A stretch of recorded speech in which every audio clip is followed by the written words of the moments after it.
Welcome to Fantasia, home of the melodious. My name's Azallea, and today gonna be bringing you guys another post-duel commentary. Now this time, gonna be on my Dark Predaplant Lunalight deck. Okay, so looking at this hand, it is absolutely phenomenal because I have the Brilliant Fusion and the Armageddon Knight, as well as a Polymerization, which means I can do a variety of different plays, and I don't need the Predaplants either because I already have that Brilliant Fusion in my hand. Now my opponent's playing the Phantasm Spirals, and I absolutely hate this archetype because they're so annoying to play against. Because as you can see, they have cards like Phantasm Spiral Power, which is like a effect veiler because they can activate the trap cards from their hand as long as they control a normal monster. And they have this other one that's like a Raigeki break where they just destroy one card on the field, and it's also a trap card that they can activate from the hand. Now every time I activate a card or effect, that field spell will go off and summon a normal monster token to their side of the field, which will allow them to search out one of their Phantasm cards. And that's really annoying because they can search out the traps and then use them immediately. So I draw into the Predaplant Orifice Scorpio, and that just makes my hand so broken. But the fact is, I know that he can search, so he already has one of the traps in his hand that can negate effects, and I know that if I activate something, he can probably search another one of those. So I have to bypass 2 effect negations, and here I'm just double checking what the effect was. So Phantasm Spiral Power allows him to target one effect monster that I control, negate its effects, and it loses 1,000 attack and defense. So I'm trying to think about how I order my plays to try to bait out the negations. So instead of going for a summon immediately, I decided to go for the Brilliant Fusion, and I run into a Max C. So at this point, I know how Phantasm Spirals work, and they do play some normal monsters in the deck. So I was trying to take the Max C challenge at this point because I said, okay, screw it. If he's gonna win, he's going to win, but I know that if he draws into a bunch of vanilla monsters, he can't use them, and because he can only normal summon once a turn anyway, and they don't play any other engines that allow them to spam their monsters from their hand onto their side of the field. So my goal here was to just go ahead and go off. I don't care how many cards he draws with Max C. I know that he will have a very high chance of drawing into his other trap cards that can disrupt my plays, but I have such a phenomenal hand right now that I really wasn't afraid of what he could do, and because he can only put so many monsters on the field at once, I wasn't afraid of getting OTK'd next turn either. So that was my mindset when going through these plays. Now see, I activated the effect of Trick Clown and summoned it back, which triggered his field spell, which allowed him to summon a token, and because of that, he was able to add another Phantasm Spiral Power to his hand. And here, it was a debate between Armageddon Knight and Orifice Scorpio, which I wanted to use to bait my opponent's effect, and I decided to go with Armageddon Knight, because Armageddon Knight is a free card. I just normal summon him, use its effect. Orifice Scorpio will require me to discard a card from my hand, which would be really bad if it got negated, because I basically just go -1 for absolutely nothing, right? So I want my Orifice Scorpio's effect to go off because I can summon Rapier or my Whiptail from my deck. So I'm just thinking, okay, maybe he's going to negate my Zodiac Brawl when I use its effect to go for a search. Of course, he's getting so many draws at this point anyway, but then it was quite unexpected that he just dropped it immediately. But, you know, it would have been the same thing, I just don't use one of my XYZ materials, right? So I normal summon the Orifice Scorpio and discard the Lunalight Blue Cat from my hand because Blue Cat in the graveyard is going to be good. I already used both of my normal summons, the one with Seraphonite and the one from my turn, so the Blue Cat in the graveyard would mean that I can get my Lunalight Tiger, and if I do get the Tiger, I can go and bring it back. It's in a level 4 body, and that level 4 body can accompany the MX Saber Invoker summoning out one of my Zodiac monsters.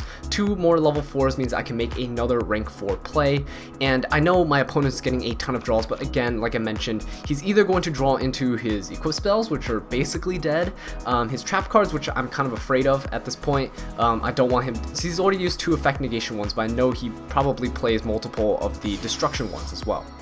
And the only other thing he could possibly draw are his normal monsters, and vanilla monsters really don't do much because they don't have effects, right? They're just big beat sticks. So I overlay into my second Brawl Bowl and I go for a search here. Now, I did search for the Fusion Recovery with my Darlingtonia Cobra. Because I had the Brilliant Fusion, there's no reason to search another one. And since I already had the Polymerization, I thought, you know, searching the Fusion Recovery will definitely be good. Because if I wanted to make the combos that I normally do in my combo videos, Fusion Recovery actually substitutes for a second copy of Black Sheep because you're already adding back a polymerization from your graveyard to your hand. So that was my thought process behind that, and of course the only other targets were another copy of polymerization, which I didn't need. But here, summon the MX Saber Invoker, and I'm looking at my rank 4s because I don't have many. This isn't as versatile as my old Lunalight build, just a dark Lunalight build, because I had space for things like Castell and Evil Sword Nightmare and stuff like that. But here I really only have like Daigusto Emerald and Tornado Dragon as my options, but Tornado Dragon's actually really good in this matchup because you want to get rid of that field spell so bad. That field spell is a problem, essentially. It continuously generates him advantage, even if so he can't summon tokens when he already controls a token, but every time he summons a normal monster, he's allowed to search. So even when he's normal summoning things from his hand, he's able to, of course, generate advantage. So that's why I want to get rid of it before he can generate even more advantage, search out his other traps, because at this point he's not blowing anything up, so I'm thinking, okay, well, that's completely fine. There's still a high chance that it could be in the other 24 cards that are in his deck, but here I'm trying to play cautiously. I don't really know what he has, and I don't know if he's familiar with my deck or not. So I summoned the Blue Cat from the graveyard, and I have 2 level 4s to go and overlay. Of course, I could have just attached the Whiptail to my Broad Bowl, but you know, that wouldn't have done anything. It just, even if his monster attacked into mine, he has disposable monsters in the form of tokens, and his normal monsters he doesn't really care about, right? So go for the Tornado Dragon. That actually baits out that trap card that I was talking about that can destroy things on the field. So that is great. That's great for me, and I'm thinking just reading his cards, see what his equip spell does. His equip spell doesn't really do much. It just says the first time his monster will be destroyed by battle, it's not destroyed, so that's completely fine, right? Doesn't really do anything too bad. So I summoned the Trident, and I'm like, okay, this is gonna be good. I'm gonna pop his monster, so of course he can't just attack into me next turn, bait out my Trident anyway. He's gonna have to do something additional. Of course, he can always put his token into attack position, enter the battle phase and all that, but then again, he's wasting his battle phase and I get to live another turn.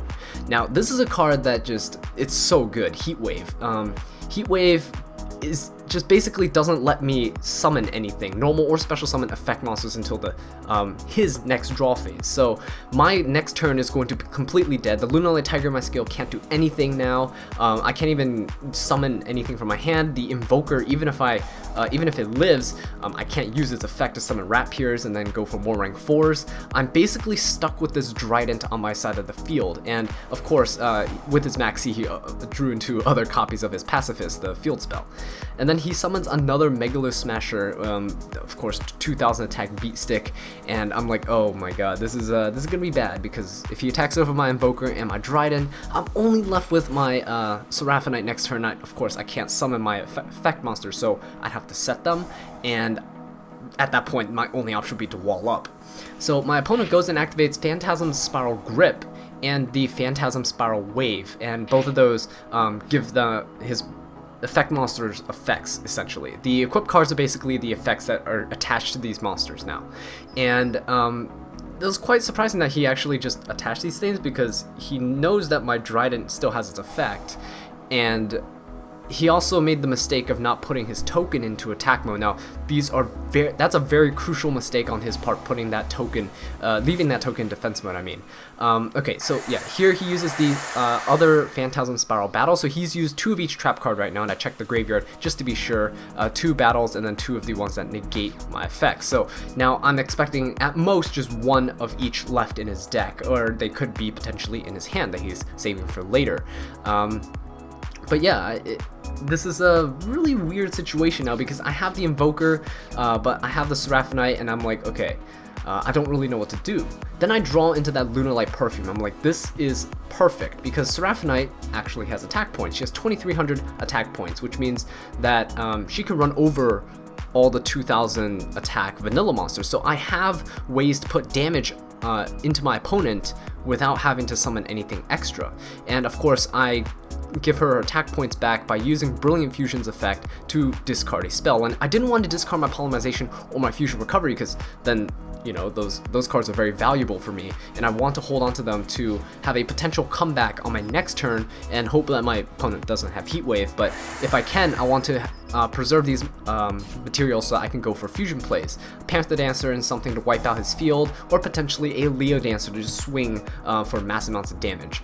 But I make a huge mistake, and I attack into his token during the battle phase, and then I go main phase 2 and activated Perfume. Now, of course, since he doesn't have a token on his side of the field, Pacifist will be able to activate, and he's gonna be able to summon another token and get a search. And I should have done it during main phase 1, but I, just looking back at this, I have a really bad habit of activating things in main phase 2, because that's normally when I set all my spells and traps and start activating and searching things. It really stems from the thing where I expect something to possibly go wrong during the battle phase, so that I can search accordingly with my Perfume to what I need to adjust to the playing field. But in the end, my opponent has a Raigeki and clears out both of my monsters, and then puts two 2000 attack monsters onto the field. So yeah, that's quite a lot of damage. That's half my life points gone. And his equip spell, when he deals battle damage to me, he's able to summon another Phantasm Spiral Dragon from his deck. So Phantasm Spiral Dragon is a 2900 attack beatstick, huge monster, and I'm gonna be left with barely any life points left. Yeah, as you can see, Phantasm Spiral Crash is pretty good card. Basically making these, again, like I mentioned, making these vanilla monsters gain effects to be basically the equivalent of an effect monster. But these equip cards swap around from each monster depending on which one attacked and which one was summoned. So yeah, they get to continuously attack and deal a lot of damage. So I'm at 1100 life points now, and because of that huge mistake, because I gave him that token and he got another search, that was just really bad. And he got an extra 2000 damage on board because of it. So here I have to play really carefully. I either have to win this turn, or I'm probably a goner, because he still has 6 cards in his hand. Of course, they could still be a bunch of monsters. That is a possibility that I'm keeping in mind, but I'm also, you always want to think about the worst case scenario and how you can work to avoid it. So here I'm activating the polymerization because I luckily drew into this black sheep, and yeah, because I had the fusion recovery, I did not need to search for another polymerization, so that's a very crucial thing. That's why I did not want to discard this card. So now I'm able to add the black sheep and the polymerization back to my hand, and I still have the Lunalight Tiger in my scale, and I haven't used her effect yet, so that's of course very important. Now, the reason why I fused immediately and did not search another polymerization is because Lunalight Tiger can only bring back something once. I don't have a Trident or a Tornado Dragon to pop my Lunalight Tiger to bring something back again like I do normally in my combo. So this is a time where you have to adjust to what you see on the field and what resources you have access to. So again, I'm checking his graveyard. Always got to check your opponent's graveyard to make sure what resources they've gone through, and then I was just checking mine to see how many Lunalights I had, because I was considering a Leo Dancer at this point, but I wasn't completely sure. But here, I would not just use the polymerization to fuse with that black sheep. I would definitely use black sheep's effect to search another polymerization, because the fact that I have that Lunalight Tiger in my scale, that I could bring the black sheep back. But of course, I can only bring it back once. And my thought process behind this was, this is a safe move, what I'm doing right now, because if I summon back the black sheep and or I try to summon it back with Lunalight Tiger, my opponent destroys Lunalight Tiger, I get to summon the black sheep anyway with Lunalight Tiger's monster effect. And if my opponent tries to destroy anything I have on the field right now, it's fine, because I still have a polymerization and a Lunalight Wolf that I can fuse with whatever's remaining on my side of the field, either black sheep or the Lunalight Cat Dancer, and still have something. But yeah. Keep in mind that now I have an extra draw because the fusion substitute can put the Seraphinite back to my extra deck. I'm keeping that Lunalight Cat Dancer inside my graveyard just in case I want to make a Harbinger. That's of course not very likely, because, you know, I'm very low on life points and my opponent can easily gain attack points because of his equipped spells. I believe there's one that boosts attack points, but yeah, here I'm like, okay, I have to do something. I can Pendulum Summon this blue cat, but I'm also afraid of that card that negates effects. If he negates my Panther Dancer after she activates her effect, then she won't be able to attack into everything twice, and that's a problem. So my only bet here is to go for a Leo Dancer, because Leo Dancer cannot be targeted by card effects. Of course, this is a huge investment. I have no other Lunalights left. I banished the Black Sheep, the Panther Dancer, and my Cat Dancer for this, because this is my final stand. I do not want to let this duel go on for any longer than it already has been, and I will possibly just lose next turn because he has things that does piercing damage anyway, so there's no point in putting the Black Sheep into defense mode, right? So yeah, Leo Dancer at 7,000 attack. She cannot be destroyed by card effects, she cannot be targeted by card effects, so now I'm not worried at all about any of the trap cards in his hand, and unless he has some weird honest type card for normal monsters, which doesn't exist, then I think I pretty much have the game in the bag. And I'm attacking his Megalith Smasher and not his token, because I want that token to be destroyed by the Lunalight Leo Dancer's card effect, because when that happens, he cannot activate his field spell. If I attack the token, it's destroyed, then I activate Leo Dancer, he does not have a token left on his field, then he can activate his field spell. But anyway, I go for the Leo Dancer and I attack again into his Megalith Smasher, of course, because he equipped the equip card that says that the first time this card be destroyed in battle is not, so that's why his Megalith Smasher is still on the field.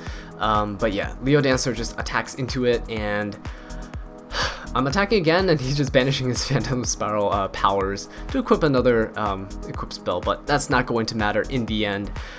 That was... what a game, right? I just absolutely hate playing against Phantasm Spirals. But anyway, thank you all so much for watching this video. I really do appreciate it. If you enjoyed it or found it helpful, please leave a like, subscribe for more Lunalight content, and leave a comment down below letting me know what I can do to improve. And until next time, take care.